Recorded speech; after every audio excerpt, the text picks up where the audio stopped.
ಕನ್ನಡ ಕುಂದಕತೆಗಳು ಮಾಡಿ. ಬಟ್ ಈ ಬಾರಿ ಆ್ಯಕ್ಚುಲಿ ನಾವು ಆಚರಣೆ ಮಾಡಲೇಬಾರದು ಅಂದರೆ ಸರಿ ಬೇಡ ಅಂತ ನಾನು ಇಬ್ಬರು ಕೂಡ ನನ್ನ ರೈತರು ಹಾಗೆ ನನ್ನ ಅಭಿಮಾನಿಗಳು ಭಾಳ ಮುಖ್ಯವಾಗಿ ಎಲ್ಲಕ್ಕಿಂತ ಹೆಚ್ಚಾಗಿ ನನ್ನ ರೈತ ಕಲ್ಯಾಣದ ನನ್ನ ಕುಟುಂಬದ ಎಲ್ಲ ಪದಾಧಿಕಾರಿಗಳ ಪ್ರೀತಿಯ ಒತ್ತಾಯದ ಮೇರೆಗೆ ಇವತ್ತು ಈ ವನಸಿರಿ ನಾಡೆಂದೇ ಪ್ರಖ್ಯಾತಿ ಪಡ್ಕೊಂಡಿರ್ತಕ್ಕಂಥ ಈ ತಾಯಿ ಚಿಕ್ಕಮ್ಮದೇವಿ ಬಳಿ ಬಂದು ಕುಟುಂಬ ಸಮೇತ ನಮ್ಮ ರೈತ ಕಲ್ಯಾಣ ಕುಟುಂಬ ಸಮೇತ ಬಂದು ಒಂದು ಆಶೀರ್ವಾದವನ್ನು ಪಡ್ಕೊಳ್ಳೋದ್ರ ಮುಖಾಂತರ ತಾಯಿಯಲ್ಲಿ ವಿಶೇಷವಾದಂಥ ಈ ದಿನದಲ್ಲಿ ವಿಶೇಷವಾಗಿ ಪ್ರಾರ್ಥನೆ ಮಾಡಿದ್ದೇನೆ.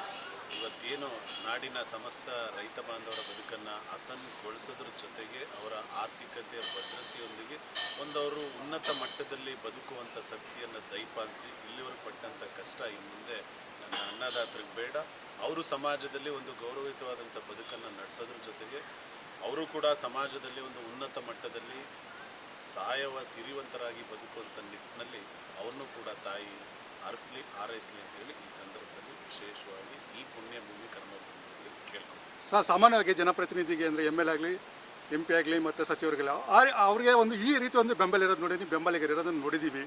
ಬಟ್ ನಿಮ್ಮ ಒಬ್ಬ ರೈತ ಮುಖನಿಗೆ ಇಷ್ಟೊಂದು ಬೆಂಬಲ ಇರೋದು ನೋಡಿ ನಿಮ್ಗೆ ಏನು ಅನಿಸುತ್ತೆ ಸರ್? ಭಾಳ ಸಿಂಪಲ್ ಸರ್, ಯೂನಿವರ್ಸಲ್ಲಿ ಏನು ಕೊಡ್ತೀವಿ ಅದು ವಾಪಸ್ ಬರುತ್ತೆ. ಈಗ ನಾವು ಪ್ರೀತಿ ಕೊಟ್ಟರೆ ಪ್ರೀತಿ ಬರುತ್ತೆ ಸರ್. ನಾನಿಲ್ಲಿ ಏನು ಮಾಡ್ತಿದ್ದೀನಿ ಅಂದರೆ ಇಲ್ಲಿ ನಾಯಕರನ್ನ ಹುಟ್ಟಾಕ್ತಿದ್ದೀನಿ, ಇಲ್ಲಿ ನಾವು ಯಾರನ್ನೂ ಹಿಂಬಾಲಕರನ್ನ ಹುಟ್ಟಾಕ್ತಾ ಇಲ್ಲ ಸರ್. ನಾವು ಪ್ರೀತಿಯಿಂದ ನೋಡ್ತಾ ಇದ್ದೀವಿ, ಅವರು ನಮಗೆ ಪ್ರೀತಿ ಕೊಡ್ತಿದ್ದಾರೆ. ಇವತ್ತು ಮೂಲೆಗಳಿಂದ ಬಂದು ಶುಭ ಹಾರೈಸ್ತಾ ಇದ್ದಾರೆ ಅಂತ ಹೇಳಿದರೆ ಇದು ಯಾವ ಜನ್ಮ ಪುಣ್ಯದ ಫಲನೋ ಅವ್ರ ಋಣ ನಾನು ಜೀವನ ಉದ್ದಕ್ಕೂ ತೀರಿಸ್ಲಿಕ್ಕಾಗಲ್ಲ. ಒಂದಂತೂ ಈ ತಾಯಿ ಬಳಿ ಹೇಳಿ ನಾನು ಇಲ್ಲಿಂದ ತೆರಳ್ತೇನೆ, ನನ್ನ ಈ ದೇಹ ಈ ಮಣ್ಣಿಗೆ ಅದು ಸತಸಿದ್ಧ, ಆದರೆ ನನ್ನ ಜೀವ ಮತ್ತು ಜೀವನ ನನ್ನ ಅನ್ನದಾತರಿಗೆ ಅಂತೇಳಿ ತಾಯಿ ಬಳಿ ಹೇಳೋದ್ರ ಜೊತೆಗೆ ನನ್ನ ಬದುಕಿನ ಕೊನೆವರೆಗೂ ನನ್ನ ಉಸಿರಿರೋವರೆಗೂ ರೈತರ ಬದುಕನ್ನು ಒಂದು ಉನ್ನತ ಮಟ್ಟಕ್ಕೆ ಕೊಂಡೊಯ್ಯುವಂಥ ನಿಟ್ಟಿನಲ್ಲಿ ಸದಾಕಾಲ ರೈತರು ಬೆನ್ನೆಲುಬಾಗಿ ನನಗೆ ಸರ್. ಸಾಮಾನ್ಯವಾಗಿ ಈ ರೀತಿ ಓಡಾಡಿ ನೋಡಿದ್ರೆ ಬೇರೆಯವ್ರು ಅಂತ ಇರ್ತಾರೆ, ಯಾವುದೋ ಒಂದು ರಾಜಕೀಯ ಉದ್ದೇಶ ಇರಬೇಕೇನೋ ಅನ್ನೋ ಒಂದು ಗಾಸಿ ಪರದಾಡ್ತಿದೆ ಸರ್. ನೀವು ಕೇಳ್ತಿರ್ತಕ್ಕಂಥ ಪ್ರಶ್ನೆ ಸಂಯೋಜಿತವಾಗಿದೆ, ಭಾಳ ಸಮಂಜಸವಾಗಿದೆ, ನೀವು ಕೇಳಬೇಕಾಗುತ್ತೆ. ಏಕೆಂದರೆ ಒಬ್ಬ ವ್ಯಕ್ತಿನ ಈ ಥರ ಪ್ರೀತಿಸಿ ಹರಿಸಿ ಹಾರೈಸಿ ಜನ ಅವ್ರ ಜೊತೆ ಬೆರೀತಾರೆ ಅಂದರೆ ಸಾಮಾನ್ಯವಾಗಿ ಮೇಲ್ನೋಟಕ್ಕೆಲ್ಲ ಕಂಡು ಬರ್ತಕ್ಕಂಥದ್ದು ಸತ್ಯಕ್ಕೆ ಭಾಳ ಹತ್ತಿರವಾದಂಥ ವಿಚಾರ. ಬಟ್ ನಾನಿವತ್ತು ಮಾತನಾಡ್ತಾ ಇರ್ತಕ್ಕಂಥದ್ದು ತಾಯಿ ಬಳಿ. ಹಾಗಾಗಿ ತಾಯಿ ಬಳಿ ಅನ್ನೋದಕ್ಕಿಂತ ಹೆಚ್ಚಾಗಿ ಪುಣ್ಯಭೂಮಿಲಿ ಹೇಳ್ತಾ ಇದ್ದೀನಿ. ನನಗೆ ಆ ರೀತಿ ಯಾವುದೇ ಅಪೇಕ್ಷೆನೂ ಇಲ್ಲ, ಆ ರೀತಿ ಆಸೆನೂ ಇಲ್ಲ. ಬಹುಶಃ ನಾನಿಲ್ಲಿ ಸೇವೆ ಮಾಡಲಿಕ್ಕೆ ಫಸ್ಟ್ ಆಫ್ ಆಲ್ ಬಂದೇ ಇಲ್ಲ. ಇದು ಸೇವೆ ಅಂತ ನಾನು ಯಾವತ್ತೂ ಅಂದ್ಕೊಂಡಿಲ್ಲ. ನಾನು ಸೇವೆ ಅಂದ್ಕೊಂಡ್ಬಿಟ್ಟಿದ್ರೆ ನನ್ನ ಆ್ಯಟಿಟ್ಯೂಡ್ ಚೇಂಜ್ ಆಗಿಬಿಡ್ತಿತ್ತು.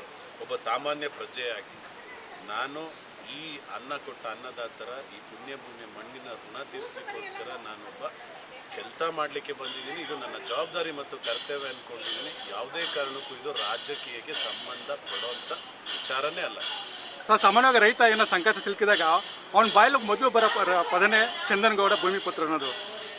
ಇದ್ರ ಬಗ್ಗೆ ನಿಮ್ಗೆ ಏನು ಅನಿಸುತ್ತೆ ಸರ್? ಇದು ಅವ್ರ ಮೇಲೆ ಇಟ್ಟಿರೋ ಪ್ರೀತಿ ವಿಶ್ವಾಸದ ಬಗ್ಗೆ ನಿಮ್ಗೆ ಏನು ಅನಿಸುತ್ತೆ ಸರ್? ಎಲ್ಲೋ ಒಂದು ಕಡೆ ಜವಾಬ್ದಾರಿನೂ ಜಾಸ್ತಿ ಆಗ್ತಾ ಇದೆ. ಅದಕ್ಕಿಂತ ಹೆಚ್ಚಾಗಿ ನನ್ನನ್ನು ಅವರು ಅಷ್ಟೊಂದು ಪ್ರೀತಿಯಿಂದ ನೋಡ್ತಿದ್ದಾರೆ ಅಂದರೆ ನಿಜಕ್ಕೂ ಇದು ಯಾವ ಜನ್ಮದ ಪುಣ್ಯನೋ ಗೊತ್ತಿಲ್ಲ. ಹಾಗಾಗಿ ಅವ್ರ ಪ್ರೀತಿಗೆ ನಾನು ತಾಯಿ ಹತ್ರ ಕೇಳ್ಕೊತೀನಿ, ಆ ಪ್ರೀತಿಗೆ ಯಾವತ್ತೂ ಕಳಂಕ ತರಬೇಡಮ್ಮ. ಅಂಥ ಪರಿಸ್ಥಿತಿಯಲ್ಲಿ ನನ್ನನ್ನು ಯಾವತ್ತೂ ನೀನು ಇಡ್ಲಿಕ್ಕೆ ಹೋಗಲೇಬೇಡ. ಯಾವತ್ತೂ ರೈತ ಏನೇ ಕೇಳಿಕೊಂಡ್ರು ಏನೇ ಸಮಸ್ಯೆ ಬಂದರೂ ಅವ್ರ ಪರಿಹಾರವನ್ನು ಮಾಡಿಕೊಡ್ತಕ್ಕಂಥ ಶಕ್ತಿನ ಕೊಡಮ್ಮ ಅಂತ ಕೇಳ್ಕೊತೀನಿ. ಆ ಪ್ರೀತಿಗೆ ನನ್ನ ಮೇಲೆ ಇಟ್ಟಿರ್ತಕ್ಕಂಥ ರೈತ ಪ್ರೀತಿಗೆ, ಆ ರೈತ ಏನಿದೆ ಸಮುದಾಯ ಅಥವಾ ನನ್ನ ಅನ್ನದಾತರ ಏನು ಪ್ರೀತಿ ಇಟ್ಟಿದ್ದಾರೆ ಅದಕ್ಕೆ ನಾನು ಮತ್ತು ನನ್ನ ಕುಟುಂಬ ಯಾವಾಗಲೂ ಚಿರಋಣಿ. ಇಂತಹ ನೈಜ, ಇಂಟ್ರೆಸ್ಟಿಂಗ್ ಹಾಗೂ ಕ್ಯೂರಿಯಾಸಿಟಿ ಸುದ್ದಿಗಳು ನಿಮಗೆ ಸಿಗಬೇಕು ಅಂದರೆ ಇಂಡಿಯಾ ಫಸ್ಟ್ ಟಿವಿ ಸಬ್ಸ್ಕ್ರೈಬ್ ಮಾಡಿ. ಒಂದು ಲೈಕ್ ಕೊಟ್ಟು ವಿಡಿಯೋ ಶೇರ್ ಮಾಡುವ ಮೂಲಕ ನಮ್ಮನ್ನು ಮತ್ತಷ್ಟು ಪ್ರೋತ್ಸಾಹಿಸಿ. ಇಂಡಿಯಾ ಫಸ್ಟ್, ನಿರ್ಭೀತಿಯಿಂದ ನಿಮಗಾಗಿ.